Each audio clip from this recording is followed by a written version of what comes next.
Bismillahirrahmanirrahim. Students, today we are going to discuss the mean historical returns in the investment settings portfolio. Earlier, we have discussed what is the holding period yield and what is a holding period return. Today, we will discuss mean historical returns.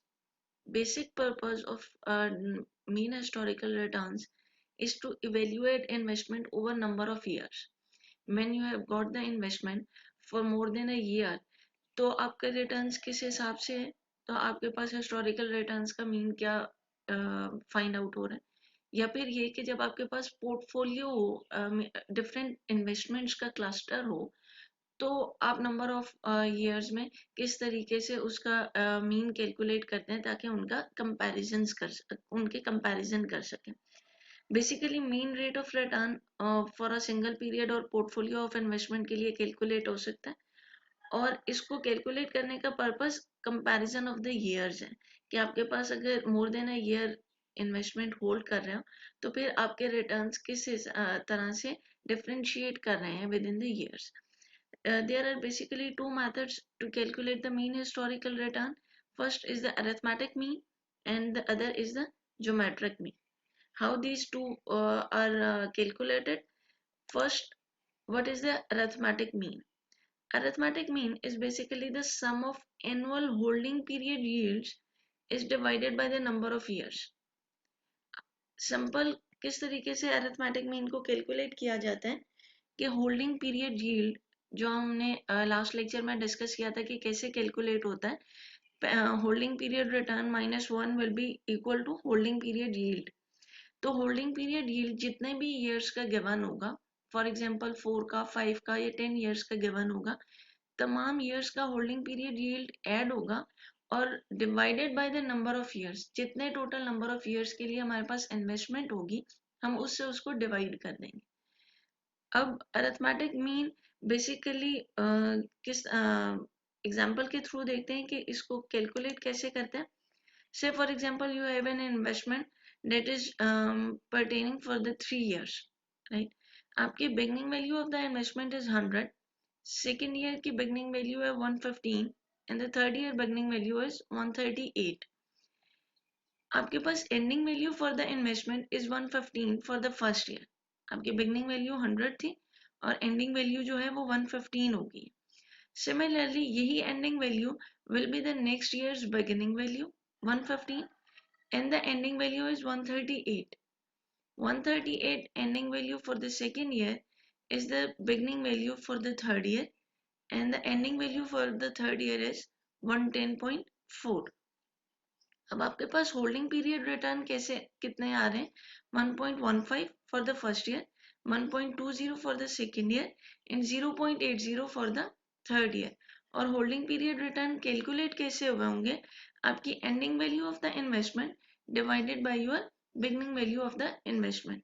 तो आपके पास holding period return आ गया 1.15 का for the first year. Similarly holding period yield कैसे calculate हुआ है, आपके पास holding period return -1 equation will have a resultant value of 0.15. आप 1.15 में से 1 को माइनस करेंगे तो आपके पास holding period yield of 0.15 calculate हो जाएगा. सिमिलरली आप 1.20 में से 1 को माइनस करेंगे तो आपके पास holding period yield of 0.20 calculate हो जाएगा. And for the third year 0.80 में से -1 करेंगे तो आपके पास holding period yield of -0.20 calculate हो जाएगा. मूविंग फॉरवर्ड अरिथमेटिक मीन के लिए हमने कहा कि अरिथमेटिक मीन के लिए sum of holding period yield divided by number of years के जो है इक्वेशन यूज होगी. अब हमारे पास sum of holding period yield कैसे आ रहा होगा, जितने भी holding period yields for the years given है आप इनको ऐड ऑन कर लेंगे. 0.15 for the first year plus 0.20 for the second year and plus the minus value of 0.20. ये 3 years के holding period yields को add कर दिया and we have divided it by the 3 because there are number of years given as 3. अब जो 0.15, 0.20 और -0.20 की resulting value है वो है 0.15, because there is a negative with the -0.20, तो आपकी रिजल्टेंट वैल्यू 0.15 की होगी। अब आपने 0.15 को डिवाइड किया 3 से, तो आपके पास वैल्यू आ गई 0.05 विच इज इक्वल टू 5%। तो इसका मतलब है arithmetic mean for the investment you are holding for 3 years is 5%। कि आपके पास जो ओवरऑल रिटर्न कैलकुलेट हुआ, मीन हिस्टोरिकल रिटर्न कैलकुलेट हुआ for the investment you have holded for the 3 years, वो 5% का है। अब आप डिफरेंस कैसे देख सकते हैं कि आपके पास किसी ईयर में 15% का डिफरेंस आ रहा है, रिटर्न आ रहा है, किसी ईयर में 20% का, लेकिन आपके पास ओवरऑल मीन जो है वो 5% का कैलकुलेट हो रहा है। Moving forward, for the alternative option that is available for the calculation of mean historical returns is the geometric mean. Firstly, we have discussed what is the arithmetic mean and how it is calculated. Now let us discuss what is the geometric mean and how it is calculated. Geometric mean is basically the nth root of the product of the holding period returns for n years minus 1. Means that the product of holding period returns. Arithmetic mean में हमने holding period yield की जो values को use किया था, जबकि geometric mean में हम holding period returns की value को use करेंगे। holding period return की value को 1 divided by n minus 1 करेंगे तो हमारे पास geometric mean की calculation जो है या value जो है वो calculate हो जाएगी। where pi is the product of the annual holding period returns, which is calculated as follows, that the if you are investing for the n number of years, तो आपके पास जितने number of years का holding period return आ रहा है आप उसको multiply करते जाएंगे आपस में। तो holding period return for first year multiplied by the holding period return for second year multiplied by the holding period return of third year and so on till the holding period return for the nth year। तो आपके पास जितने सालों का holding period return given होगा आप उसको multiply करेंगे, फिर उसकी 1 डिवाइडेड बाय n वैल्यू को कैलकुलेट करेंगे एंड द रिजल्टेंट वैल्यू को में से -1 करेंगे तो आपके पास ज्योमेट्रिक मीन आ जाएगा। Let us see an example to clearly understand how the geometric mean is calculated.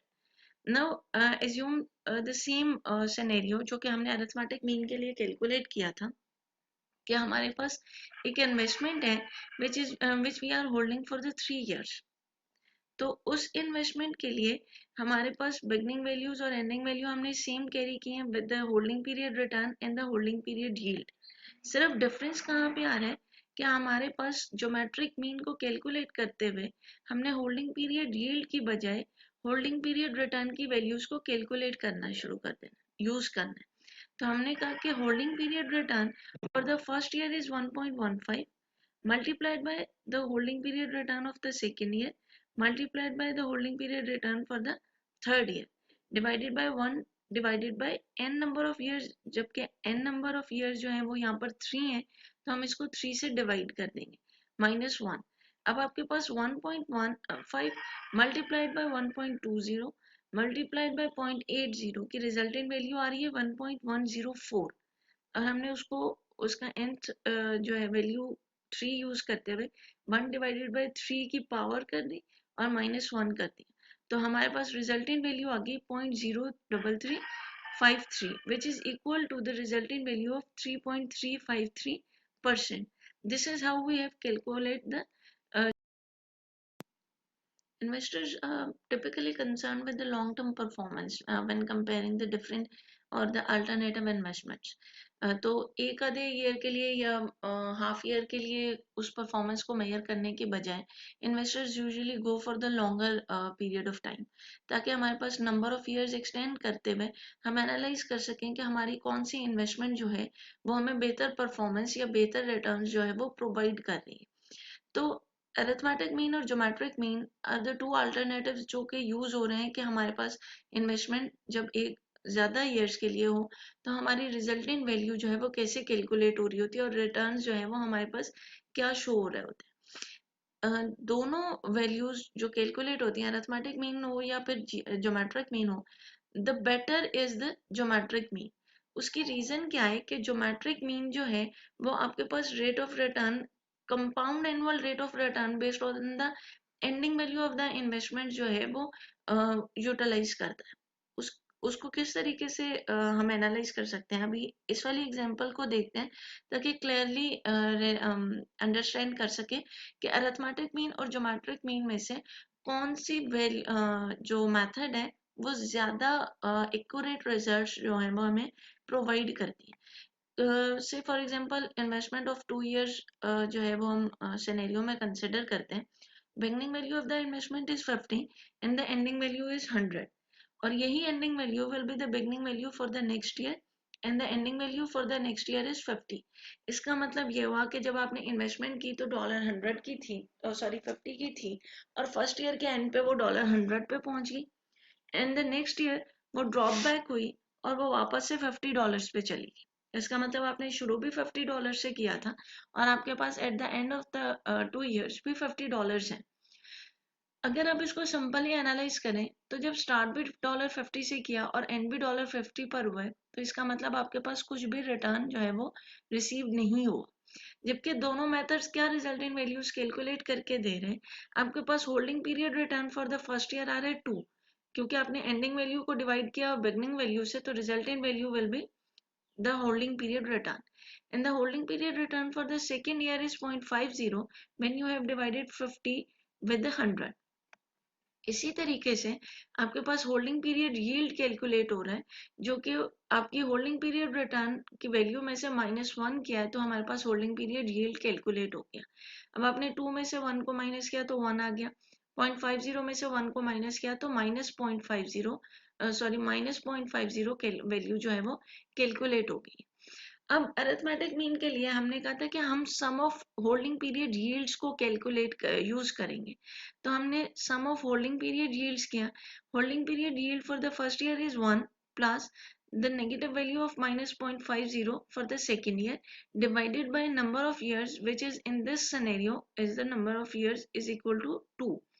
तो हमने उसको 2 से डिवाइड कर दिया।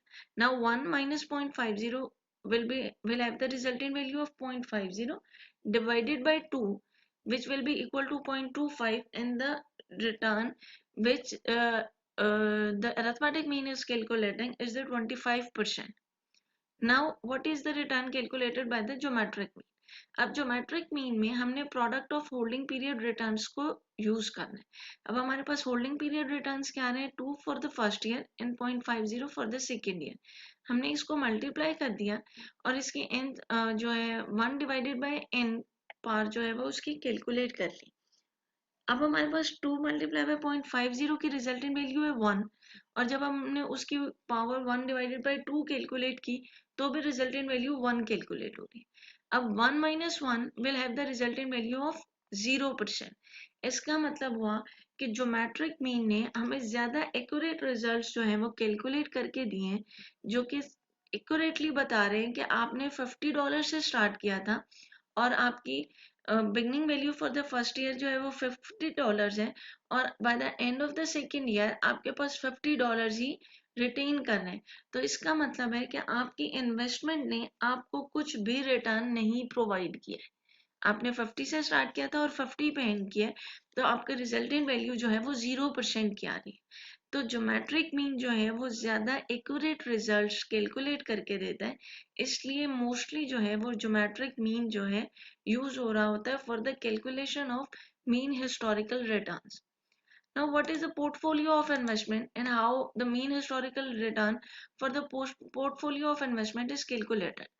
Portfolio of investment is basically the cluster of different investments which we are holding for the number of years.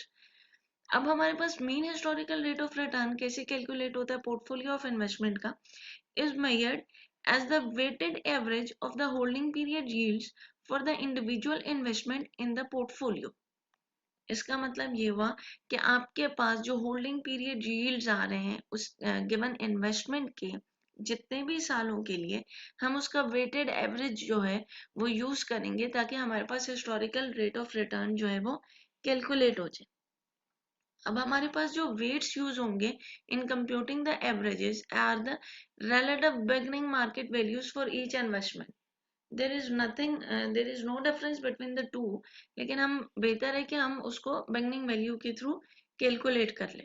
तो हमने weighted average use करना है of the holding period yields to calculate the mean historical rate of return for the portfolio of investment. Now see an example to clearly understand how the mean historical return for the portfolio of investment is calculated. Firstly, the investment जो है वो हमारे पास portfolio 3 different investments का पे consist कर रहे हैं। Investment ए, investment B, investment सी। अब आपके पास इन्वेस्टमेंट ए जो है उसके नंबर ऑफ शेयर जो है वो 100 शेयर्स है, 100,000 शेयर्स है। उसके बाद इन्वेस्टमेंट बी के 200,000 एंड इन्वेस्टमेंट सी के 500,000 शेयर्स जो है वो हमने रिटेन किए थे। अब beginning price for the investment A is $10। हमारे पास $10 बिगनिंग प्राइस है, तो beginning market value for our investment will be $10 multiplied by number of shares. जैसे ही हम नंबर ऑफ शेयर्स को मल्टीप्लाई करेंगे उसकी प्राइस के साथ, तो हमारे पास market value for that particular investment calculate हो जाएगी, which is 1 million in this case. अब हमारे पास एंडिंग प्राइस गिवन है $12 की, तो एंडिंग मार्केट वैल्यू कैसे कैलकुलेट हो जाएगी? जब हम $12 को मल्टीप्लाई कर देंगे 100 शेयर्स के साथ, तो हमारे पास ending market value for our investment calculate हो जाएगी, which is in this case is the 1.2 million. अब हमारे पास बिगनिंग वैल्यू आ रही है 1 मिलियन की, जबकि हमारे पास एंडिंग वैल्यू आ रही है 1.2 मिलियन की। तो हमारा होल्डिंग पीरियड रिटर्न कितना कैलकुलेट हो जाएगा? 1.20 का। आप 1.2 मिलियन को डिवाइड कर देंगे 1 मिलियन के साथ, तो आपकी रिजल्टेंट वैल्यू जो है वो 1.20 के कैलकुलेट हो जाएगी। इसी तरह होल्डिंग पीरियड यील्ड कैसे कैलकुलेट हो रहा है? जब आप होल्डिंग पीरियड रिटर्न में से 1 को माइनस करेंगे, 1.20 माइनस 1, तो रिजल्टेंट वैल्यू 20% की होल्डिंग पीरियड यील्ड में कैलकुलेट हो जाएगी। इसी तरह मार्केट वेट कैसे कैलकुलेट हो रहा है हमारे पास? Market weight is calculated by the beginning value of the investment divided by the total value of the portfolio। हम किस तरह से वेट्स कैसे कैलकुलेट करते हैं? जो भी certain percentage is associated with that particular investment in the portfolio. अब हमारे पास पोर्टफोलियो कितने का आ रहा है? 20 मिलियन का, जबकि हमारी इन्वेस्टमेंट कितने की होल्ड कर रही है?